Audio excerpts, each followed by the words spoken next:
Good morning, Liberty. We are live. It is Wednesday morning, November the 14th, 2018. My name is Michael Boldin. Thank you so much for joining me today, 9:30 a.m. Pacific time here on the West Coast in my downtown Los Angeles home studio and apartment and home studio combined together, right? I appreciate those of you who are watching me live right now through YouTube, through our channel over at youtube.com/10th Amendment Center. And anyone who's watching us later on, whether you're watching a video on Brighteon, which is Mike Adams's from Natural News, his video platform, or Keyport.tv, which is a Bitcoin Cash implementation, or over on BitChute, which is kind of like Napster, but for video. It's peer-to-peer sharing of videos. I guess maybe I should probably understand the protocol a little bit better over there. And then we're also a podcast now at iTunes, Google. You can see us post things over at minds.com, Facebook, Twitter, etc. And I am rambling. What I want to talk about today is the beginning of nullification season. I'm going to explain what that is in just a minute. Hi to EHP Training. Really glad to see you here in the chat. For those of you who are watching live, watching in the archives, do what EHP Training just told me he did. He typed in all caps, smash. And for those of you who want to help us spread the word, smashing the like button, the thumbs up button, whatever it may be, wherever you happen to be watching or listening to this, giving us a positive review on iTunes or on Google Podcasts, that all tells those systems that we're awesome.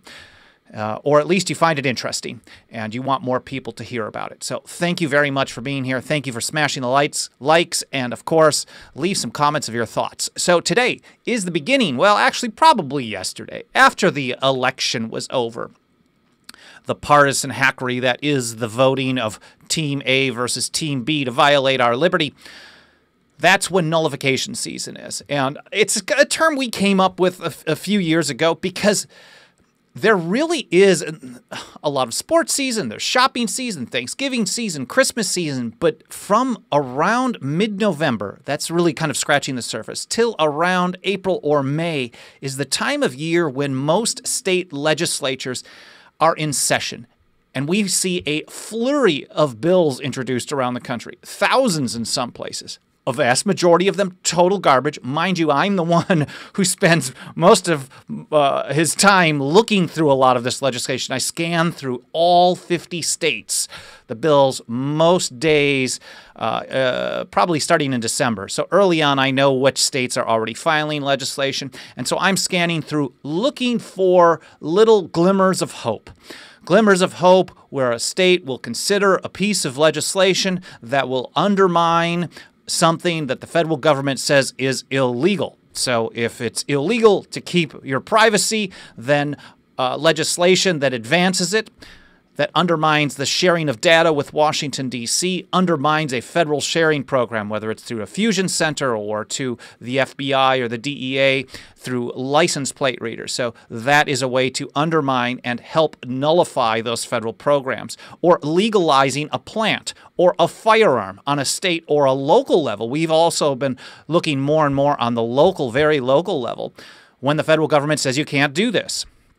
So this is the time of year when we start seeing bills pre-filed, and in some states they allow this because most state legislative sessions don't really start until sometime in January, a few in February, and a few later like Louisiana. But some states like Texas, Virginia, Kentucky, Tennessee, and others, they allow you to file legislation in advance, and then there's a flurry of bills filed early.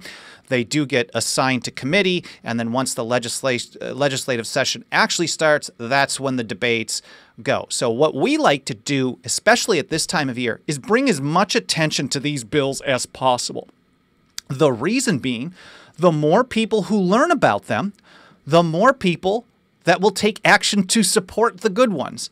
Again, amongst a flurry of really bad ones, when we find something that's positive, we want to actually get that to pass. And in recent years, and we also often tell our members this when we send them an introduction letter to either their monthly membership or their annual membership, which you can, by the way, get over at 10thamendmentcenter.com/members, we often tell them in the last 3 years, from 2015 through 2017, we've seen more nullification bills introduced and passed than at any time in our history. And that's a little tongue-in-cheek because it could be referring to the 10th Amendment Center history.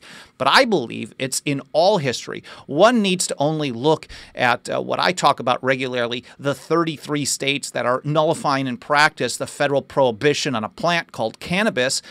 And, there's been no time in history when there's that number just on one issue. But we also see states doing things to advance sound money, even though the Federal Reserve wants to destroy the currency with fiat, to set the foundation to nullify federal gun control. That's in its very, very early stages, but we hope to see that happen in larger numbers. Or the 40 states that passed right-to-try acts that do an end run around FDA restrictions on experimental treatments for people who are on their deathbed. The FDA for years has told people who are dying that they couldn't try something that didn't go through this whole series of 10 years of studies, even though most of them died in the 3 to 6 months that they were given to live. So 40 states passed these, allowing people to actually try them without FDA approval. In fact, down in Texas, and I covered this in my speech in Dallas, and hi to Ward Lawrence, who was there with us in Dallas over the weekend last week. I covered this. There's Dr. Ibrahim Deplasand, who came up with this form of cancer treatment for the type of cancer that took the life of Steve Jobs. I don't know what it was called, but he's an oncologist in Houston. He was going through this trial program with the FDA. And in 2015, the FDA told him he had to stop. He had to stop, even though he was seeing positive results and people were still alive. So the FDA was willing to let them die.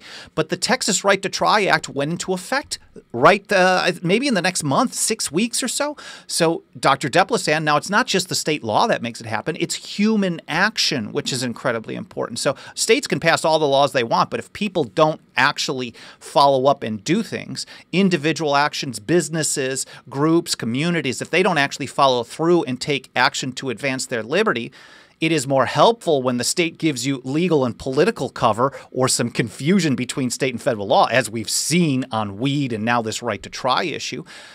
Then it becomes easier, it creates more courage for some people, a place where they can feel safer. So Dr. Deplasand started going forward. And the last I had checked, almost all of them were still living when the FDA would have let them die. And these were people who were all given 3 to 6 months to live max.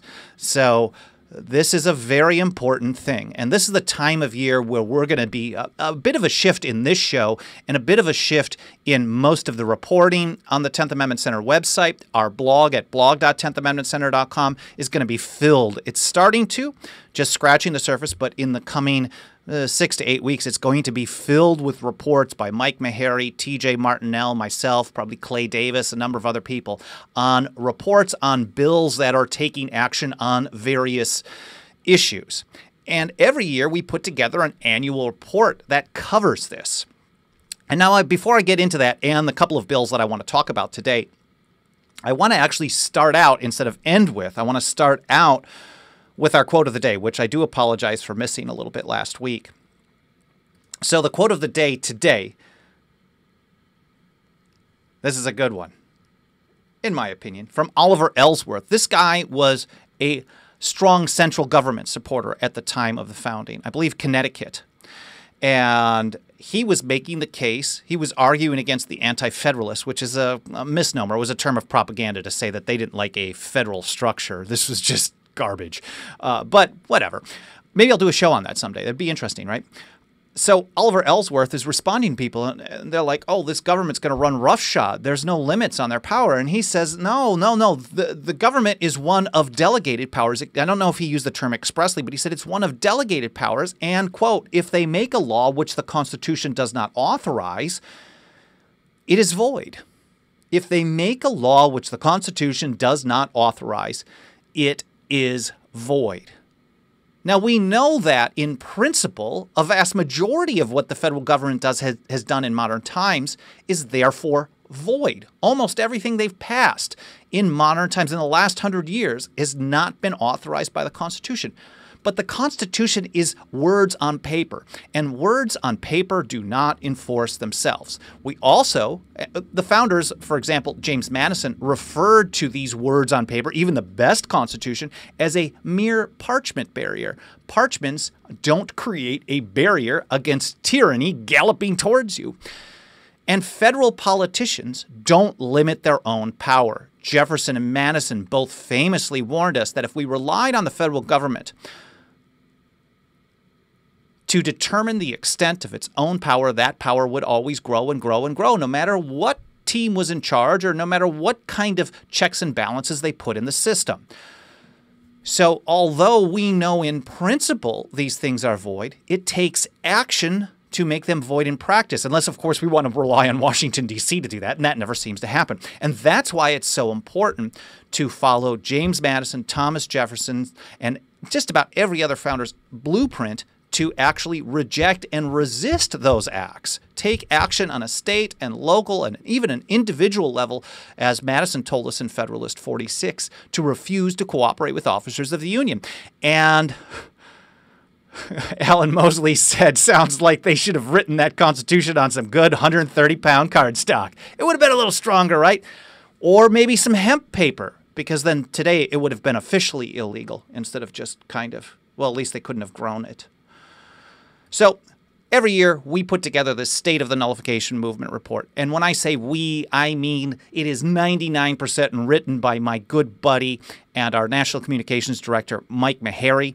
Mike does a ton of writing. I give him a little bit of direction on the outline, and then he puts it together, sends me piece by piece, chapter by chapter. It's about an 80-page ebook, sometimes it's 70, that covers the structure of what we do, our philosophy, our strategy, the constitutional basis, and even a little bit more too. One part of it covers that, and then the rest of it gives the story of how these strategies are being put into practice on various issues, from surveillance to sound money in the Federal Reserve to asset forfeiture and the like. And our annual report is over at 10thamendmentcenter.com/report. The new one isn't up yet, so Mike is in the process of writing this. I have not started any of the editing of that. That will probably happen just after Thanksgiving. And then we'll have it available by the end of the year. But you can see the structure of this and where we are up until the end of 2017 over at 10thamendmentcenter.com/report. And that we just updated every year at that same URL. And there's some interesting quotes from last year's report that I wanted to cover here. Mike writes, "True revolutionary movements rarely have a single, narrow impetus or focus. They are, as Murray Rothbard wrote, and this was from Conceived in Liberty, the great history of the American tradition prior to the Constitution. They are, as Murray Rothbard wrote, quote, made by a mass of people who are willing to rupture the settled habits of a lifetime, including especially the habit of obedience to an existing government." So a true revolutionary movement, according to Rothbard, doesn't mean that everybody is on the same side. Doesn't even mean that they have the same goal. It doesn't even mean that they're trying to support liberty across the board. And in fact, a movement comprises all these pieces of the puzzle, and that's what makes it effective. And that's why I see, and I think Mike does, and many others have seen this nullification movement that we've been pushing forward with the help of so many people, members, activists, supporters, readers, etc. We see it as so powerful, because it brings together all these disparate groups that may not even like each other, but on issue by issue, state by state, locality by locality, they're taking action to undermine federal power. And when you look at it in this kind of big picture umbrella like we do in the Nullification Movement report, you can say like, wow, something is happening. And if you watched some of the mainstream media coverage on nullification in the last few days, from CNN, for example, like I talked about on Monday's show, or from thinkprogress.org, or from just about anywhere else, Heritage Foundation, Mark Levin, the conservatives hate this stuff too. The establishment, the big name people hate this stuff. And I think they hate it because it really is a threat to the power structure at B. And Mike goes on in this report. This is a revolution in thought. Today's nullification movement is revolutionary because it offers the hope of smashing the established political order, an alternative to voting the bums out, only to see them replaced by new bums who violate the Constitution and in more costly and dangerous ways each year, or relying on the federal government to limit its own power. So that's like about 80 pages or so that you can download here. It's available for free, and it's really interesting. We'll have the new version available in the next month to 2 months. But of course, if you're on our email newsletter, 10thamendmentcenter.com/register, 10thamendmentcenter.com/register, you will find the updated version of that posted at that point. We'll send out an email as well. Matthew Butts, how can nullification protect the vaping industry? I have no idea. I'm assuming the FDA wants to shut that down. The FDA wants to do all kinds of things. My hope is, Matthew, or forever anybody who is interested in nullification of something that I don't cover or the 10th Amendment Center doesn't cover, is that you'll read our report because it covers the strategy, it covers the approach. And then when you see the varying ways that people use that strategy, it might give you an idea of how to deal with it. Then feel free to hit us up and say, oh, hey, I think this is interesting. Odds are we don't have the bandwidth to add more things to what we do specifically. But if you want maybe some direction on how to put together model legislation or how to reach out to a state or a local politician on how to get legislation introduced to protect whatever you want to do. So for Matthew, for example, if it's on vaping, then maybe we can work together to come up with ideas. It's going to take creative people like yourself who are motivated on a particular issue to lead things forward in your own area. Because then when you do it, then other people in other areas who are also interested in the same thing will learn about it. You can create a Facebook group. You can create a website dedicated to it. If it's really interesting, if it actually follows the approach that we talk about, if it addresses federal power that is unconstitutional, it's very likely we'll have some blogs reporting on it that will let new people learn about it and encourage them to do the same. And that's why we report really on all kinds of bills in all kinds of states, many of which have no chance of going forward, some of which do, and a number of others which passed into law. I think Mike told me that about 3 dozen we got signed into law in the last year, which is, man, when I first started this as a blog in 2006 and 2007, I think I really started blogging in 2007. I was learning WordPress before that and just kind of studying up on things. And when I started blogging, I just wanted to reach a few people. And then in the coming years, I started realizing, wow, stuff is already happening, and maybe I can start supporting legislation. And then we just started getting non-binding resolutions introduced and passed that actually had no effect other than to declare a principle. And so to compare that to today, when we see hundreds of bills introduced that address federal power on one issue or another, and dozens of them passed, I never would have guessed that it would have happened so quickly, but it really is catching on, and I think that's incredibly important. And as EHP training has pointed out to me in the past, our motto, which is Concordia res parve crescunt. This is a Latin phrase that was used at the end of the first letter from a farmer in Pennsylvania that was written by John Dickinson in response to the Townshend Acts back in 1767. And he was calling on the other colonies to defend the colony of New York, who had her legislature, her assembly, suspended by the crown because they didn't want to comply, blah, blah, blah. And he said, you know what? At very least, pass a resolution saying you oppose this action. Because even if it doesn't change something right away, at least it shows that we stand together. And in the end, small things grow great by concord. When we come together and we work together on principle and we stand up for each other, then things build up to it. If you ever say nullification fever, catch it. Well, does that count? I'm withdrawing all my support for the TAC.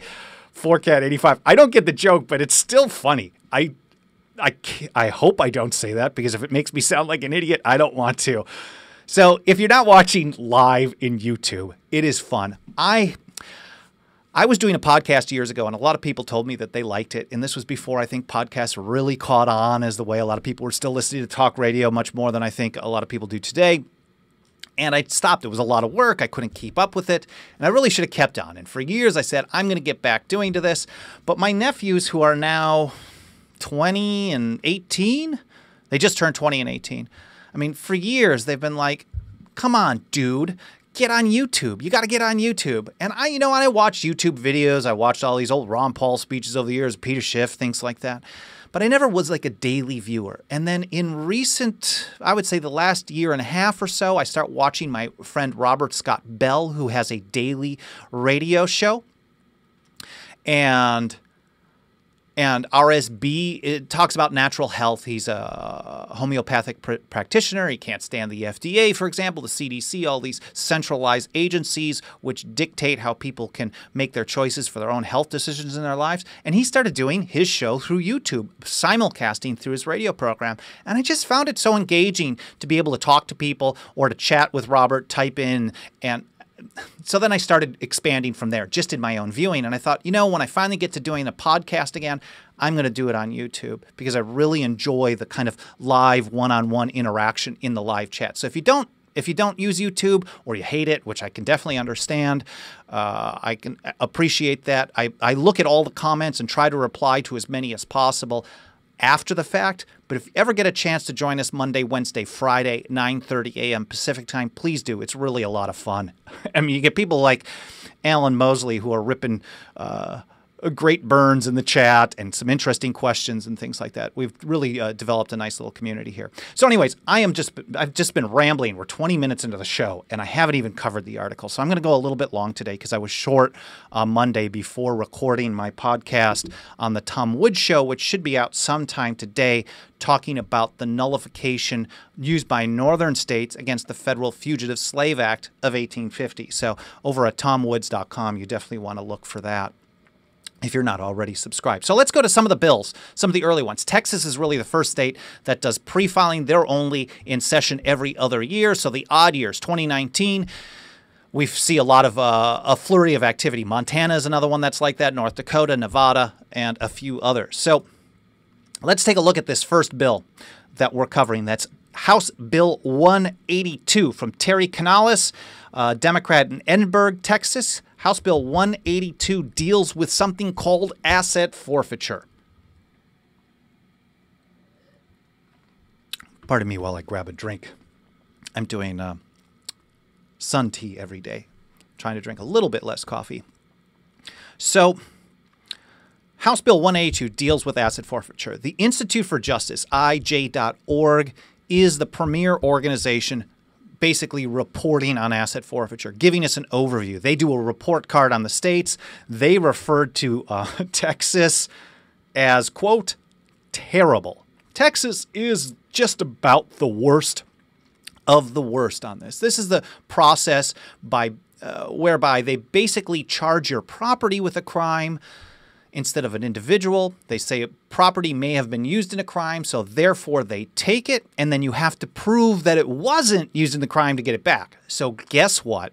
When they take something that they claim was used in a crime, oftentimes they don't even have to file charges against the person. I'm assuming in Texas they don't even have to do this. They don't have to file charges against anybody. They just say that we think this was used in a crime. We're going to take it and hold on to it. And if the person can't prove that it wasn't, instead of innocent until proven guilty, they keep it. They keep the proceeds, and then they use to fund their own programs. And in many cases, this funds police department budgets. It's really, really nasty. It is absolutely government-sanctioned armed robbery. We call it theft oftentimes, but really it is armed robbery.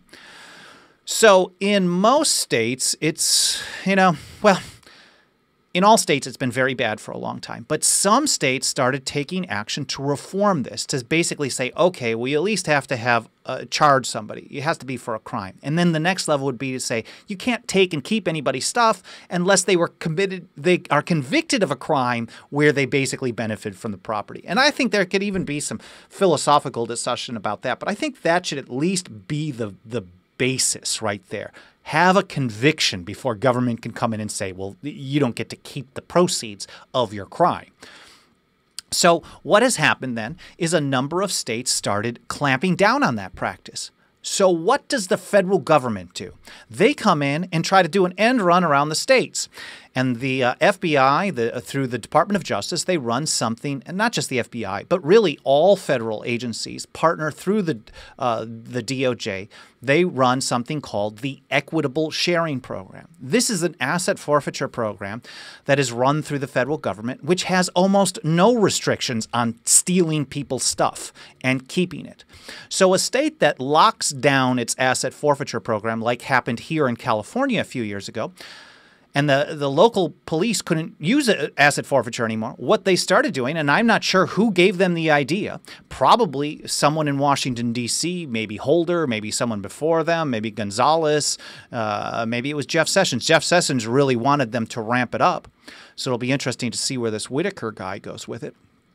But what happens then is they decide, instead of, well, I can't steal this person's car or their cash, I can't take their house, I can't empty their bank account under state law because the state law restricts me and someone will sue me under this. So I'm going to call up a federal agent in, let's say, the ATF, which shouldn't exist, or the DEA, which shouldn't exist. And I'm going to tell them, look, this person, had a piece of property that you think is illegal on a federal level, and I think this is really a federal case. So, of course, the federal agent will absolutely say, oh, yes, this is absolutely a federal case.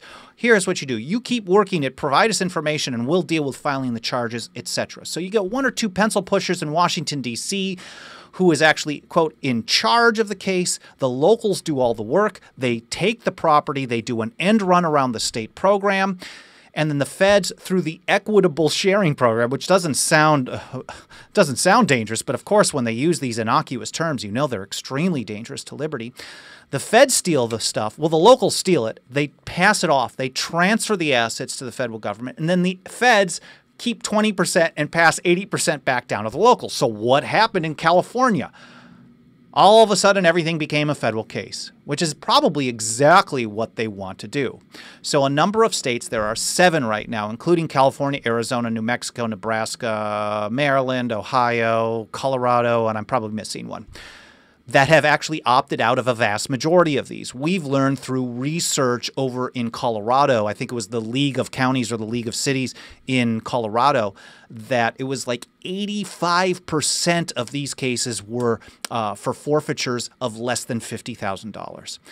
And so what most states, in order to get these passed, because there's heavy opposition from law enforcement groups, what they do is they just simply say, unless it's over this amount, the state can never transfer cases to the federal government. So this is a protection. It's basically opting out and nullifying in practice the federal program in about 85% of the cases, if not more, depending on the state.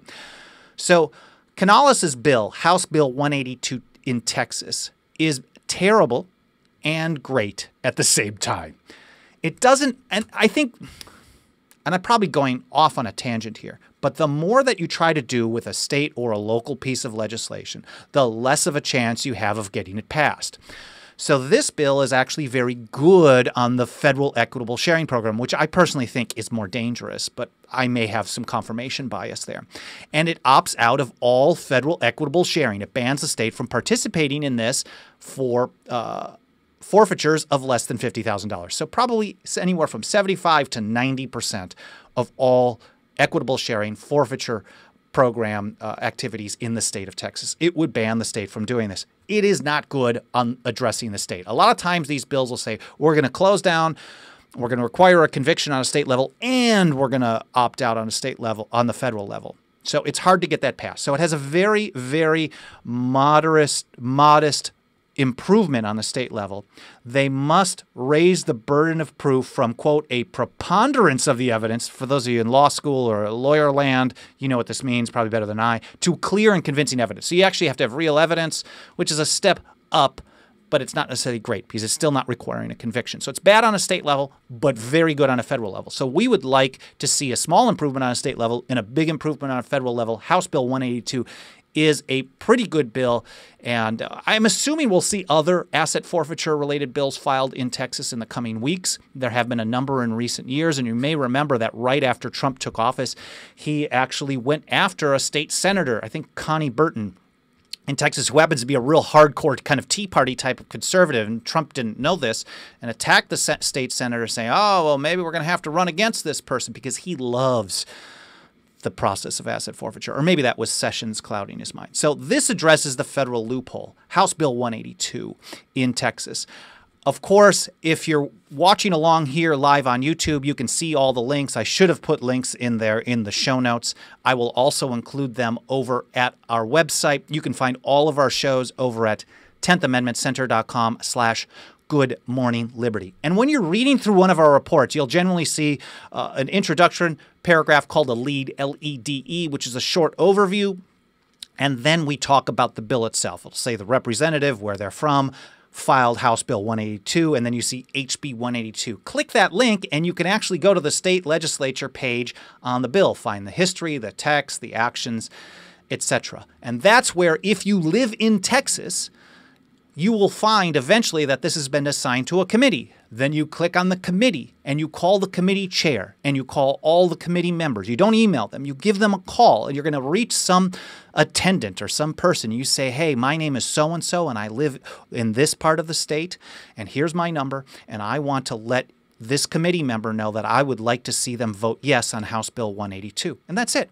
They sometimes only get 10 calls on pieces of legislation. So 10 can be a major deal and can be enough to get them to consider to vote yes. So we've seen just small actions in support of a bill on a state level, especially on a committee level. And you don't have to be in their district because the committee is representing the whole state at that point. So anywhere in the state, not out of state. Some organizations want you to call from out of state, and that is a guaranteed way to get them to kill a bill. So don't do that. Only if you live in Texas, you want to call, once you start seeing these in the next few weeks, assigned to committee, you want to call and support House Bill 182. Now, the next bill that I want to cover here, we don't have a report on it yet, but TJ Martinell is working on it, so we'll have it out maybe by the end of the week or early next week, and I will probably cover it again. This is a gun rights sanctuary state bill for Texas. We all know about immigration sanctuary cities where they refuse to participate in the enforcement of federal immigration law. And whether you love those things or you hate them, you can certainly learn from them. You can certainly learn that no one who wants immigration restrictions or border control would ever complain about immigration sanctuary cities if they weren't working. Now, working doesn't necessarily have a value judgment to it, but if they weren't having an effect on federal enforcement capabilities. So we know that opting out and not participating in federal enforcement is incredibly powerful. And that's the advice that Madison put together in Federalist 46, a refusal to cooperate with officers of the Union. So some smart people, like Representative Matt Krause. I don't know if I get his name, if it's Krause or Kraus. I believe he's up in Dallas-Fort Worth. He has filed, and this is the second time around that he's done this, maybe the third.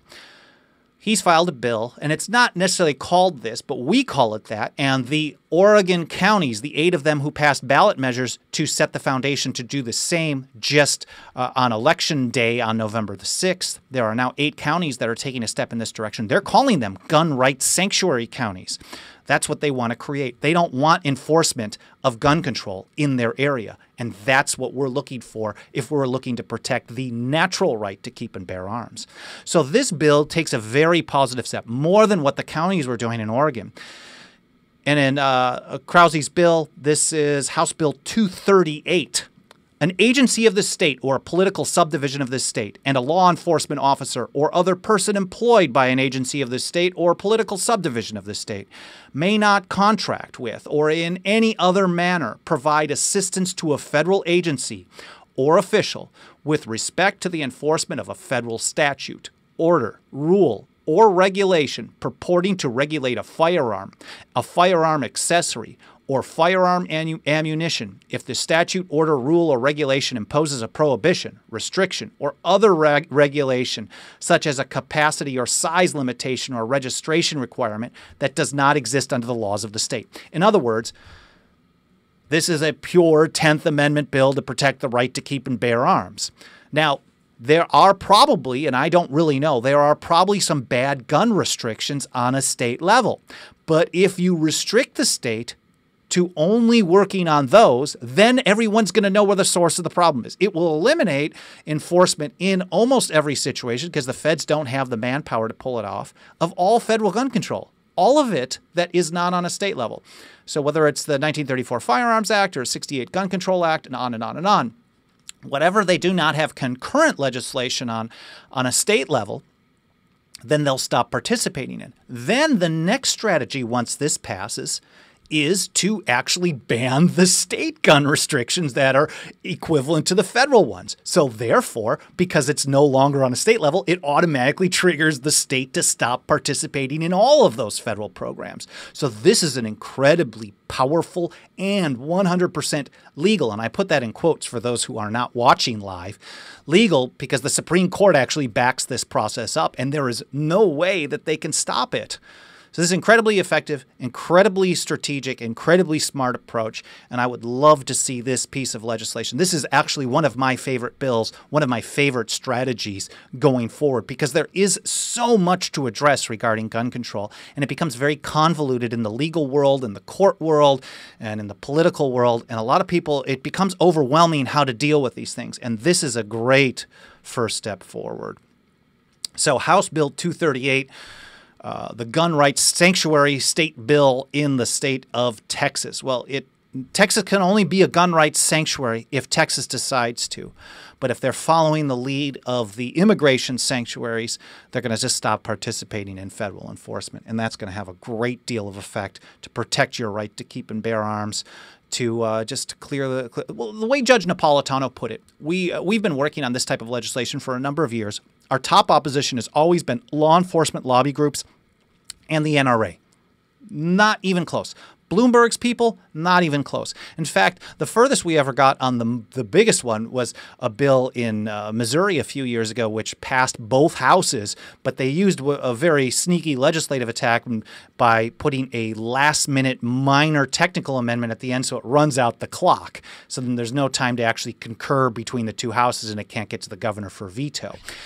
But we didn't get opposition to this, and this would have actually nullified all federal gun control. And it said specifically past, present, and future in the state of Missouri. And it didn't actually have the caveat of trying to deal with state laws that were already on the books, things like that, like in Texas. So Texas is a step back, but I think strategically is a very smart move. But the top opposition we had to that was Republicans, was to law enforcement lobby groups who said they didn't want to affect their relationship with their federal partners. And the NRA. It was so strong that former state Senator Brian Nieves, he famously ripped his NRA card up on the floor of the state Senate in Missouri because the NRA was walking the halls and working primarily with the establishment people to say, this is not a good approach. Don't do this. Don't do this. In Florida, they did the same. In Arizona, they did the same. The NRA hates this approach. They want a centralized approach. They want to see the federal government force gun liberty on everybody. And I think that has been backfiring, pun intended, and it's working against us. If we start to decentralize, we can really build up our freedom and prove that it isn't dangerous, that it actually makes people safer. So House Bill 238 in Texas, I think, is a very good strategy. It is not going to be the be-all, end-all, but if this passes, this is a powerful step forward for the state, and I'd like to see others do the same. And again, I'm just reporting on Texas legislation right now because Texas was the first one to file, and I'm going to cover other states and other articles and things like that in shows in the near future. But mind you, just because it's introduced in Texas does not mean that you can't contact your state rep and state senator. Just look them up. OpenStates.org is a great place to do this. You should just contact them. Grab the link from the show notes to this bill, House Bill 238, and say, you know, I really like this bill. Can you introduce this in my state? And if you do that, and enough people do that, we will see this kind of pick up. And we see this happen every year. So please, please take that action wherever you happen to live. And then the last one I want to cover is just a quick overview of just a flurry of pro-marijuana bills. And the title that I put on my report is Texas legislators file multiple marijuana bills despite federal prohibition. And I think this just hammers home the fact that if any of these pass, there's two bills that would, one bill and one state constitutional amendment to legalize medical marijuana. And then that's on the House side. Companion legislation on the Senate side. And then there's another one to fully legalize, and then there's some to decriminalize. Basically, Governor Abbott came out in September and said he supported decriminalizing, even though the feds, and he didn't say even though the feds make it illegal, But the governor finally came out in support of some small steps forward. So there is a flurry of legislation. Whenever Abbott puts his name behind something, basically it passes. So it's very difficult to actually kill something that the governor says that he's on board with there. He's a very popular guy in the state of Texas. So there have been a number of pieces of legislation already filed. I expect to see a lot more because if it becomes a priority at any level, everyone's going to want to be the person that sponsored it. So what happens in Texas is you see like 6 or 7 or 8 people file almost the same piece of legislation, and whoever happens to be the most establishment or most popular or most friendly with the governor's office tends to be the one that gets it moved forward. So we expect that it is very likely that at least we'll see some positive movement in Texas. And if they do pass it, they'll be the 34th state to actually defy federal prohibition on this. And then if they do the same thing on gun rights, on the right to keep and bear arms and federal gun control, I think that says so much that it isn't necessarily a partisan issue. And I want to do a show on this. I might do it Friday. I was thinking about this. Being a Tenther is not a partisan label. They want to, when they're at a liberal publication, they want to call us conservatives. I noticed at Reason they called us conservative recently. Not to say that Reason is conservative, but they had an article talking about something, and of course they wanted to have this kind of balance in political coverage. So of course they referred to us as conservative because it fit their narrative. Now the conservative organizations, and I remember there was an article in an op-ed in the Wall Street Journal a few years ago talking about attacking us. 2 former Bush administration Defense Department kind of officials. They wrote an op-ed about us being part of the ACLU wing of the Tea Party, saying, oh, those liberals, they're pretending to be Tea Party, although we really weren't ever. We've just been constitutionalists all along. They always want to label you something because the label has meaning to so many people. For us, we just want to see liberty, and we believe that the way to liberty is through decentralization. So it's been a long show today. This is our introduction to nullification season. Many shows going forward, what I plan to do is talk about maybe an article or so like I have been, but then also cover some of the top legislation that we've been reporting on, encouraging people to get behind those bills. And if there's anything you want to have me cover specifically, any type of legislation, I know that Matthew, I appreciate you commenting, asked specifically about using for the vaping industry. If there are other things that you're thinking of, like, you know what, I'd like to see this nullified, feel free to ask. Post it in the comments, whether it's live or in the archives. I do read them. A lot of times if you think about a federal government that is involved in every aspect of our lives, from our light bulbs to our toilets to our plants to our right to keep and bear arms to when we have to go and fight and die for them to stealing all of our money, debasing the currency, then there's a lot of stuff to work on. And I don't know how to do all of it. My goal in our annual report and the 10th Amendment Center's goal in our annual report is to show you that this actually works. Because when we started doing this, people are like, oh, okay, you're getting these non-binding resolutions passed now, but you can't ever have something happen. Now we're showing people that it is happening, and we're seeing it expand to so many other areas too. So the more people that learn about this, the more that we're going to see some creative people apply to new issues. We'll cover it as it picks up, and then just try to keep building on this. Again, the motto is Concordia res parve crescunt, which is small things grow great by concord. So I hope you found this interesting, educational, a little bit fun, informative. Is it possible to nullify the Fed? Joseph Standridge, that is an awesome question. It kind of goes in line with Ellen Mosley's question, how can you donate your life savings to the TAC? That's over at 10thamendmentcenter.com/donate, of course. But absolutely, it is 100% possible to nullify the Fed, and that is one of our featured projects. You will find a whole section on that in our annual report. I will try to dedicate a show to this in the near future. Ron Paul, thankfully, last year started coming out and lobbying in support of the actions that we've been taking. He actually traveled to Arizona to testify in front of a small committee with 50 people there in Arizona to testify in support of a bill. And we had been pushing this same type of a bill for years from State Rep Mark Fincham, who we've worked with for a long time, and that always got killed or vetoed by the governor, generally vetoed. And this time, Ron Paul lobbies for it, and it passes. So take a look at the report, and I will try to cover this in more detail once we start seeing some legislation come up. I appreciate you asking that, Joseph. Again, I'm sorry for going on and on and on. This is a really interesting topic. I hope you found it interesting. Make sure if you like this, Smash that like button. Continue to leave some comments. I'm grateful for everyone who has done so on the live show, but please leave some comments, even if you're watching in the archive, some ideas, some questions, whatever it may be. And I'll see you again on Friday, and of course every Monday, Wednesday, Friday here on Good Morning Liberty at 9:30 a.m. Pacific Time. Thank you again for watching, and I hope you have a great day.